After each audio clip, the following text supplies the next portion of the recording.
And welcome back, ladies and gentlemen, boys and girls. This is the Star Chronicles Dallas Cowboy Football Podcast. I'm Troy Hill. Got Kyle here. It is draft day. And the Cowboys just made their first pick of the draft. Let's go ahead and give a little bit of a rundown of how it worked out. Originally, they had the 24th pick. And who did they trade the pick to, Kyle? It was Detroit. So they dropped back to 29. And they also collected another third-round pick, which was much needed because we're pick hungry. We need to get some more picks to try and make this thing work for when the season starts. So we end up drafting Tyler Guyton. What's your thoughts on that, Kyle? Great question. Since we picked 29th, does that make us the 29th best football team? I mean, well, we were picking 24th, and that made us the 24th best team. So I guess we're the 29th best team all along. I don't know. I guess that changed. Yeah, well, who knows? I guess we're even. I mean, that's according to Jera. Yes. Who knows? According to Jera. Yeah. I didn't realize how big this guy was because I was kind of upset that we didn't get a chance 6'7". 6'8", they said. Yeah. I mean, that was Mims. I was like, Mims, that's a big dude, but I didn't realize this guy was the same size. But it's kind of the difference is just the lack of overall experience of what it seems like. Let's do a quick rundown on the overview, and this is just based off of NFL.com. He's a ascending tackle prospect with the traits and tape to project a bright future as a high-level pass protector in the league. Guyton has battled injuries and had limited reps coming from TCU after 2021 season, but his flashes have been complemented by increasing consistency. See, that's one concern. Actually, Lisa was mentioning earlier about him being kind of like injury prone. So that is kind of like a major red flag, but it doesn't seem like these injuries are anything like too crazy, something that can't be worked out, especially like even on a professional level. What's your thoughts?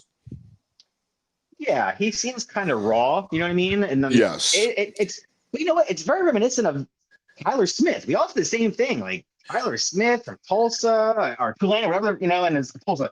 And like but and everything. He's raw, the penalties. But he turned out pretty well, and it's kind of funny, like listening to the radio shows and podcasts that I listen to. I kind of had an inkling it was between him and Mims, you know what I mean, Marius Mims. Yes. And the way when the draft fell the way it did, I was like, all right, Barton's still there, Howard Johnson's still there, and then there's this guy from West Virginia, Zach Frazier, a center, and I'm like, you know what? They're gonna go tackle here, you know what I mean? So no, it's like I mean, not to mention, 6 quarterbacks in the top 10. That that's never happened in the history of ever. So let's go on strengths over him though. They say he possesses a lot of athleticism, and can play probably left or right tackle. It says impressive movement, pulling and getting to space as a lead blocker. And his hands are accurate and active in battle to gain advantage after strike. So, he does have the key. there's key variables, that he has that could help him project him to be a starter in this league. But, there is the weaknesses, though. I kind of like the fact that he's tall, but, but they're saying that's limiting his ability to drive and sustain. So I don't know, I don't know. I like the fact that he is on the left side and Tyler Smith is now it looks like he's gonna stay at guard. You know what I mean? God willing, no one gets hurt or anything. But I like the fact that because Tyler Smith is he's nasty. You know what I mean? So I like the fact that he's out there. So I think that's I'm happy with the pick, honestly. It's not the sexy pick, but I think it's the logical, solid pick. Yeah, it's the foundational. Yes, it's a pick that you make when you're trying to build something. Where it's like the pick might not pay dividends next year, but you're looking at something like over 3 years down the road. We might have done rebuilt the wall. All of a sudden. Exactly. If they get the center position straightened out, I think they will have it'll be a solid line. Yeah. It's definitely no complaints. And like I said, it's like just going up and down my Facebook feed. People are upset that we traded down, but when I saw that, I'm like, well, shit, we got the type of players that we need would still be available, at that 29 picks, and we gained a pick. So a third round pick too. It's not like it's a fifth. Yeah. A third round pick. Yeah. And it's just like sometimes, yes, granted, well, we give Jerry Jones and Stephen Jones shit all the time, but there's this validity to our reasons. I mean, I think some people just generally like to complain just to complain. Yeah. Now, if you just drafted someone at the 24th pick, so then you have 2 picks that you could probably get a quality linebacker at that could start within the next 2 or 3 years, and then you still have to get an offensive lineman. You can't get no running back, so then you have to drop back to like the 5th round. So, I I just don't understand. I know I get the excitement. I understand that you want to have that first pick. And it is kind of deflating once you finally get up to that pick. Oh, there's a trade happen. But still, people got to calm down a little bit. Yeah. And another public service announcement. People need to stop reading all this public opinion, personal SI, Sports Nation nonsense. There was never a trade or never talks of a trade between the Dallas Cowboys and the Las Vegas Raiders. Yeah. And I just don't understand why people would even come up with that idea knowing that Dak has a no trade clause. It's mind-boggling. It's just I think people just like to say stuff and post stuff on their face just to say stuff. Well, that's what it is. So I don't know. You listen to 105.3 at all down there? Yes. Mm-hmm. Okay. Yeah, so I bounce back and forth between a ticket and Bo. Ticket's my main go because that's just what I've listened to since before I even got here. Okay. So it's kind of like always been my go-to, but I listen to 105.3 also. I listen to the morning show because I like Bobby Belt.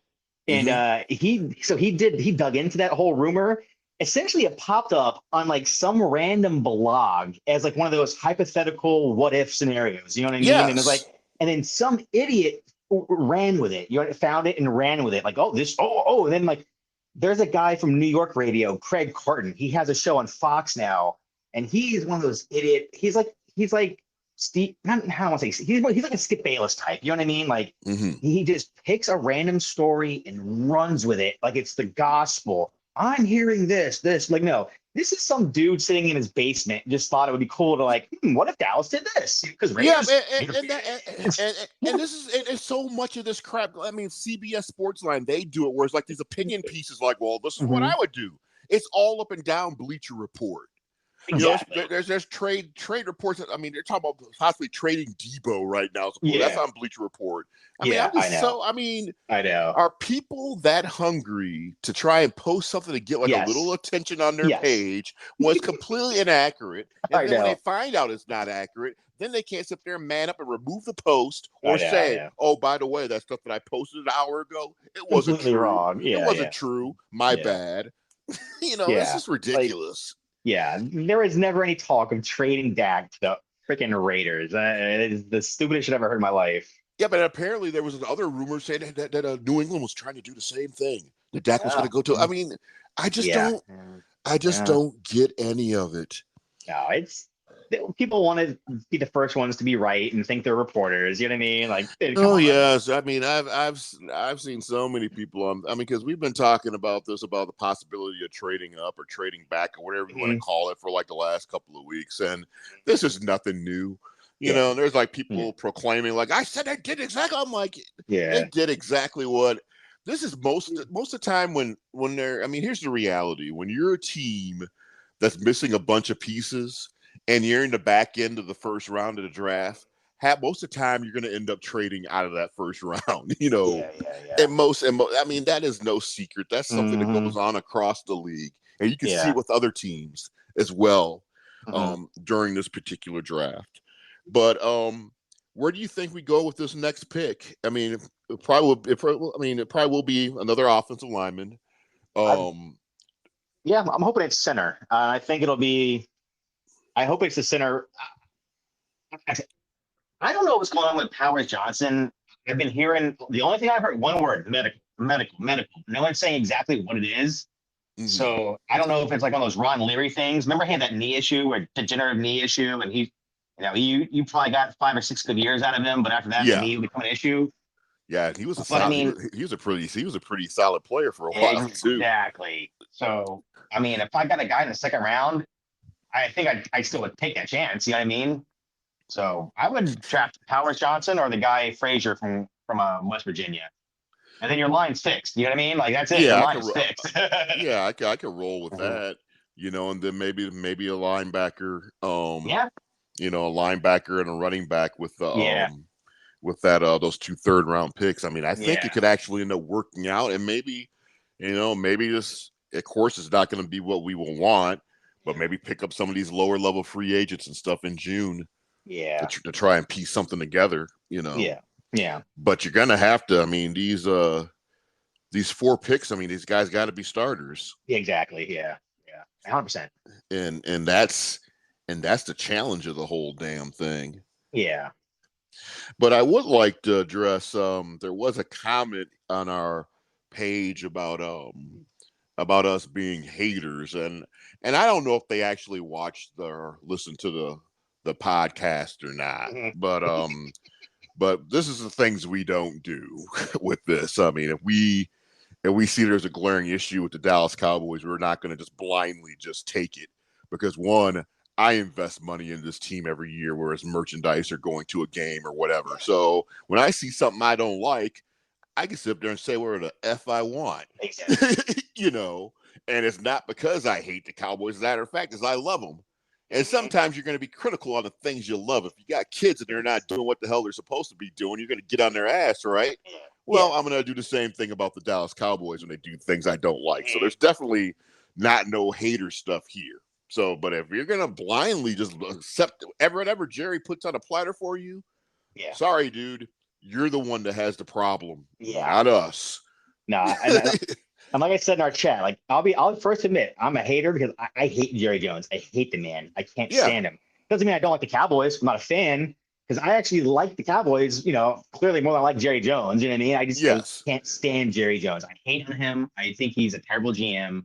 Yeah. I mean, he's a great owner, great businessman. But it's like the Cowboys are like the most beautiful girl on earth and stuff that you just love and they can't do no wrong. But then she got that drunk ass uncle that you got to see during the holidays. And that's Jerry Jones. Yeah. And the only other thing is, I don't know about you, but I'm not kissing any players' asses. You know what I mean? Like there are dudes that like I know we had this conversation months ago. Kelvin Joseph. I don't wish him well with the Chiefs. I mean, fuck him. He was terrible with the Cowboys. Yeah. You know what I mean? The wannabe rapper. Like, I'm not gonna kiss his ass and be like, oh, no, he was terrible. Same with Randy Gregory. I don't wish him well either. I don't care. I just, because not every player is good. Some players are just guys. You know what I mean? But like, I'm not gonna sit there and act like they're all Pro Bowl level caliber player to kiss their ass. Like, no, absolutely. If they are Pro Bowl caliber, still let the chips, man. If they're in a different uniform at that point, I can remember and appreciate what they did. But trust me, I wouldn't be. I mean, did Roy Williams Jr. hold back on Emmitt Smith when he came through with that damn Cardinals jersey on? Yeah, exactly. I don't think so. Yeah, and I wouldn't either. Yeah. Because it is what it is. But at least, and it was good. We're talking like guys who are like bums. Let's be real here. Kelvin Joseph was a bum. You know what I mean? Like, couldn't even go to the field. Cut 2 years into his rookie deal. Like, even there was like people like they had their podcasts sitting there talking about what's his name, Jalen Smith defending him, and obviously where you could clearly see what his problems are. You could clearly see on tape him running himself out of plays. I mean, you could clearly see all these things, but you can still defend a guy. Yeah. I mean, I understand some of these people you might have relationships with them. I mean, it's just like if you're a coach for a football team, you got your son and stuff, and he's out there. You're not going to have him be starting quarterback if you know he sucks. That quarterback can't throw a damn ball, are you?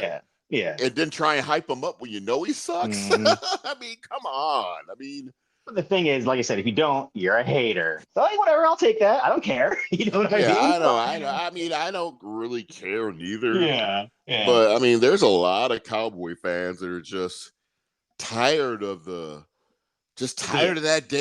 Miracle Tonic cart backing up every time. It's like every time Jerry's getting ready to talk, it's like the cart's starting to back up people. And he's like, step right up. I got some more bullshit to sell you. I mean, we get tired of that after over and over again, Exactly.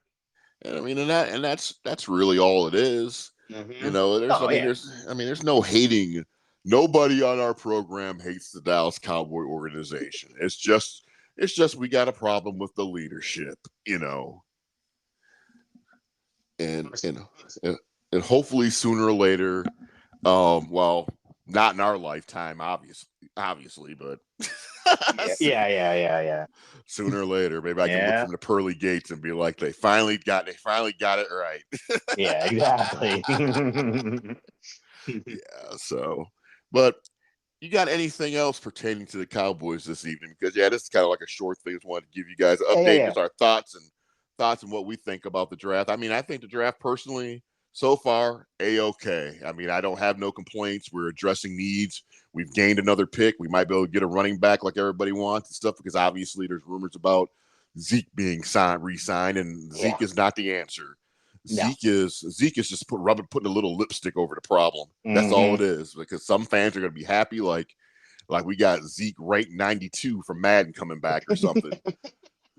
So yeah.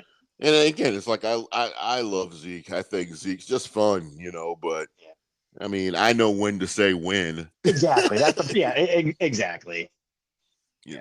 So I mean, so maybe after we get a couple more picks, we probably won't do nothing after tomorrow, but after we get through with the second round and the third round, we'll definitely be back and give some thoughts and opinions to see where we're at, because I think I mean, this could be the turning point where it'll give us a little more clarity on what we could do to fix this thing after the draft is over.